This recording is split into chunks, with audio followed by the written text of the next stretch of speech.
When I was a child, I was sort of an entomologist. I collected all kinds of insects. When we would drive through the countryside during the day, the windshield would just be splattered with insects and we'd have to get out and clean it off. Today, going over that same area, there's nothing.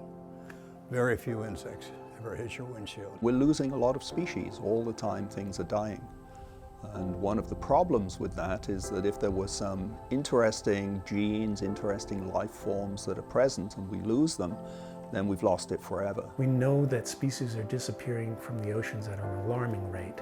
And so much of what's underwater remains a mystery to us. And it would be a horrible shame if all of that biological diversity that we know is out there would disappear before we've even had a chance to name all those species. The mission is to put aside the DNA of many marine species that we think might go extinct very soon. Northeastern University intrinsically is interested in impact. The work we do has to have an impact on society. So having a collection at hand that has the diversity of the ocean provides an incredible experimental tool. It's a perfect partnership. We've already been discussing with OGL to help our students and our faculty experts round out their collections in the biorepository. I think we feel that there is a stability to OGL that we really didn't have before. Now we will be able to expand the collection quite significantly. Coming to Northeastern not only helps us in terms of providing us with many potential collaborators that can help us to build our collection,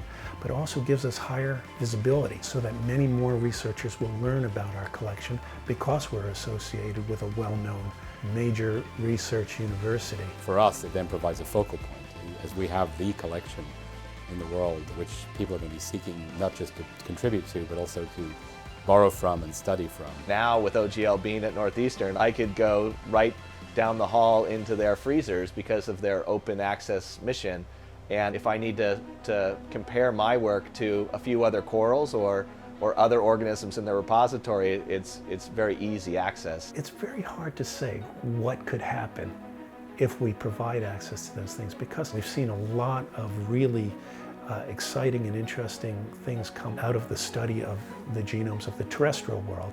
So now if we expand that to the extreme diversity of the marine environment, it's almost unimaginable what might come of that. And it will be the new discoveries that we can't even guess about today that may well turn out to be the most important ones 50 years from now. If we know the DNA sequence, which is an imprint of every protein it contains, it should mean a chance to bring back extinct species.